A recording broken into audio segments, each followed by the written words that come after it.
Here we are at SSW3 with DJ Pierre, who I believe just come off the stage doing an acid house set. Oh yeah, definitely. Acid house, some deep house, some Chicago house, some New York soulful house, everything. With Yogi? Yep, with Yogi, 4-hour set. Oh, fantastic. Yep. Sadly, I wasn't able to see it. I wish I had been able to see it. You missed it. I've been in this room all day. Yeah, I hear you. You had work to do. I have work to do. You know? I know. So tell everybody a little bit about yourself, so people that don't know about. Well, for people that don't know who I am, I'm DJ Pierre from the group Future. In 1986, we created a song called Acid Tracks, which spawned a whole genre of house music called Acid House. And you know, I'm happy to say that Acid House is still alive and strong right now. You have major artists doing it, like LMFAO, you have will.i.am, you just have Rihanna, all these cats putting acid in some of their songs and stuff, and that's a sound that was created in Chicago and that really blew up strong in London in the late 80s, and look where it's at today. Like 30 years later, it's still like cutting edge. So I'm blessed to kind of be the person that had a hand in creating that, along with the group Future. Fantastic, excellent. So tonight, did you think the crowd were receptive? Did they sort of like, because I wasn't there, tell me what happened. Yeah, tell me how that was out there. They were Paint going the for it. picture. I mean, they loved the acid, they loved the deep house. I mean, it was hands in the air. It was a fantastic time. I just had a lot of fun. You know, everybody had a lot of fun, and reminiscing on old tracks and mixing it in with new sounds. So it was kind of amazing. It was great. So do you talk before you stay on and do your set, you and Yogi, or do you just sort of like go on and... Oh, I just let the music speak for me. You know, I'm like old school like that. You know, let the music do the talking. I think if you really could DJ, you don't need to get on the mic trying to get the crowd excited. You let the music speak for you. Mm-hmm. So, but the pair of you were double-decking, is that right? No. Excuse me? Were you double-decking? Double like 2 or 4. Well, 2. Well, I was just using 2. You were using 2? Yeah. But wasn't Yogi with you? Yeah, Yogi was using turntables. Oh, right, okay. So, and I was using CDs. Okay. Well, flash drives and CD decks. Okay. So you knew what you were... Give us some titles of the music that you were playing. I played a favorite classic of in Europe, especially the UK, Let the Music Use You. And I played one of my own originals, Acid Tracks, which was the first Acid House record.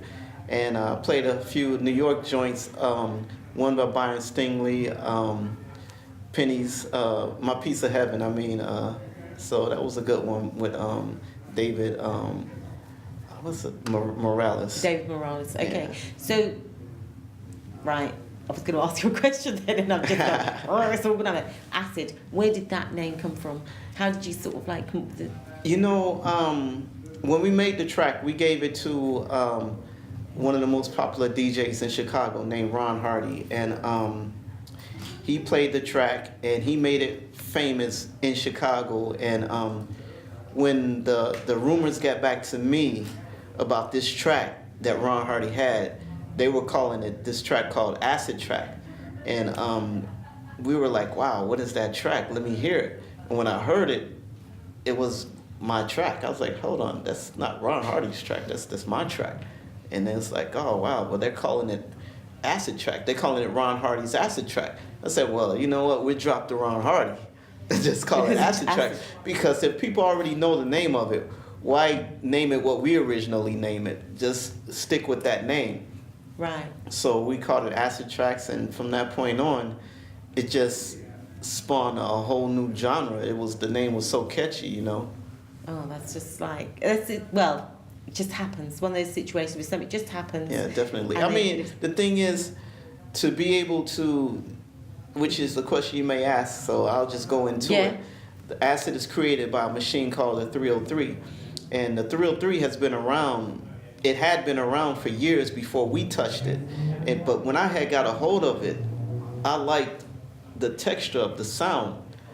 And when I would twist the knobs on it, I thought it really sounded cool. So instead of just letting it play straight, I was like, no, I got to twist these knobs. I said, we got to record this.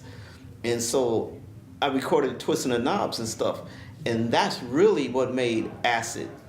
It wasn't just the 303 by itself, because people had it before, and it was just used for a bass line. No one was twisting the knobs as they were recording the music. They just moved the knobs to get to the right sound they wanted, and they left it alone.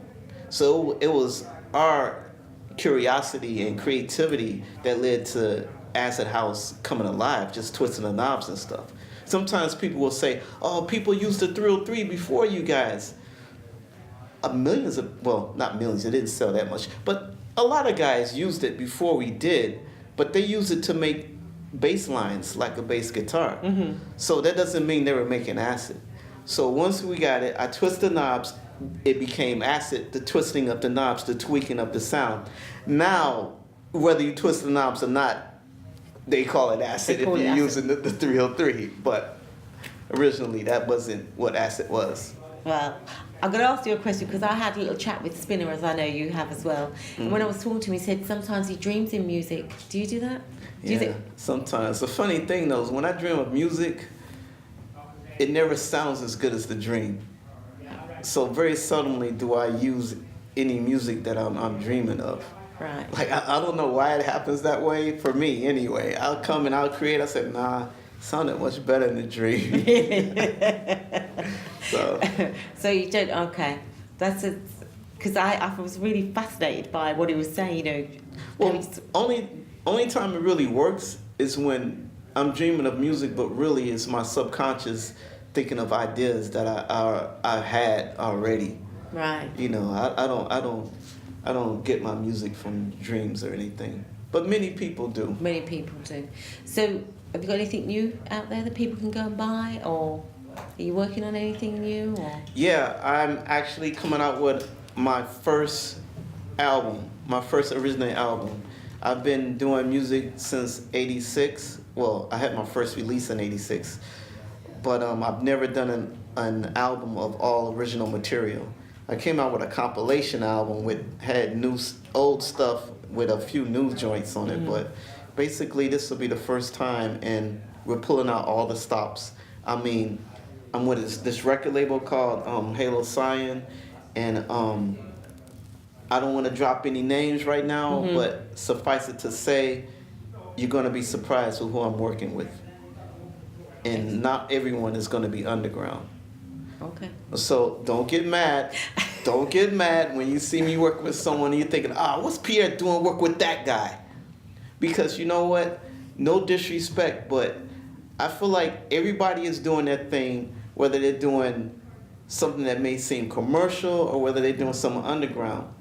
And I think that a lot of people want to work with me because it gives them like a foundation. It kind of like makes them legitimate in a way, like saying, okay, you know what, I'm working with one of the founders of this music scene, and it gives them credibility. And at the same time, the opposite with their crowd, it gives me credibility or notoriety with their crowd. So we both kind of get something out of it, and we make sure we make something that's going to be balanced, that both people can respect, the underground and, you know, the kind of maybe more mainstream. Commercial. So. Well, so it's a win-win. Win-win. So have you been to Scotland before?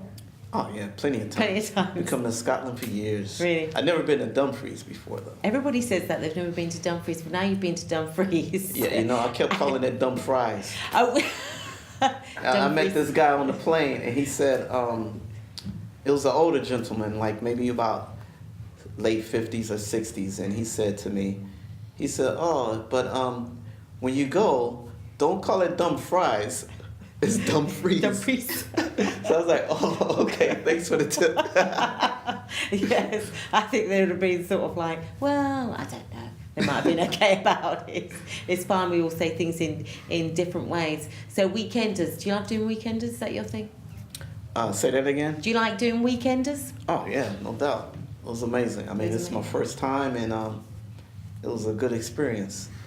You know, next year I'm going to be doing another popular festival in the UK, Glastonbury, and I'm thinking like I'm still excited, but when I found out I was going to be in a trailer, I was like, a trailer? I said, there's no hotels around. I said, no, you're going to be in a trailer.